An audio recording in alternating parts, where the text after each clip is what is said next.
Côte d'Ivoire sont les 3 favoris de cette compétition, marquée cette année, vous le savez, par l'absence de grandes nations du football. C'est le cas de l'Égypte, triple tenant du titre. Gervais Nitcheux. Le gardien de but Hadari et l'attaquant Zidane au pinacle de la gloire. L'image est encore dans les mémoires, 2 ans après la finale de la CAN, remportée par l'Égypte, grâce à ce magnifique but de Guédo. La 28e édition de la Coupe d'Afrique des Nations débute samedi en Guinée équatoriale, en l'absence des pharaons, bloqués probablement à Gizeh, au pied des pyramides.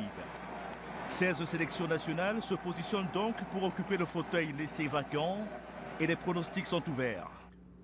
Pronostic, vu qu'il n'y aura pas le trône, je mettrai une pièce sur le Ghana. Finalistes malheureux de la dernière CAN, les Black Stars du Ghana sont cités parmi les favoris pour le titre cette année.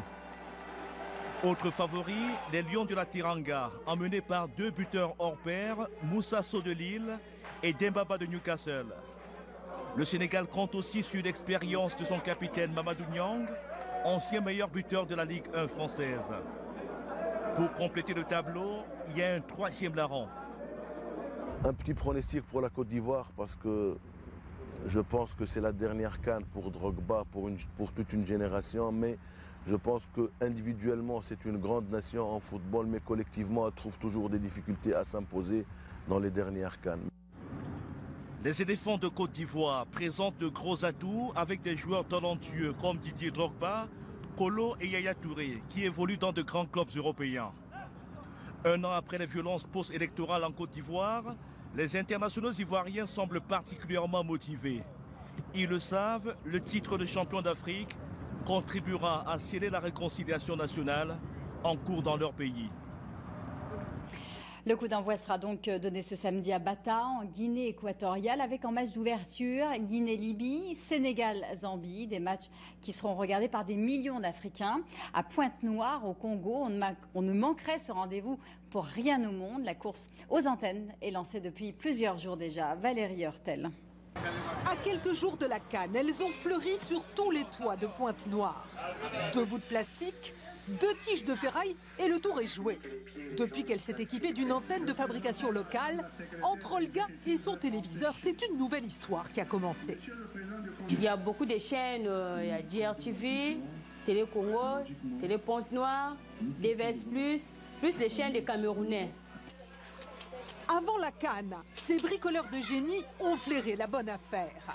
Fabriquées à Pointe-Noire, à même le trottoir, ces antennes s'arrachent comme des petits pains dans toutes les petites échoppes de la ville et chez les vendeurs ambulants. Ça marche bien. Les gens les utilisent beaucoup. Moi, je suis cordonnier. Mais comme je connais bien le gars qui les fabrique, il m'a confié la vente de ces antennes. Les plus commerçants, comme Yannick, assurent même l'installation au domicile du client. Dans cette maison, désormais équipée, le téléviseur capte maintenant des chaînes étrangères et internationales.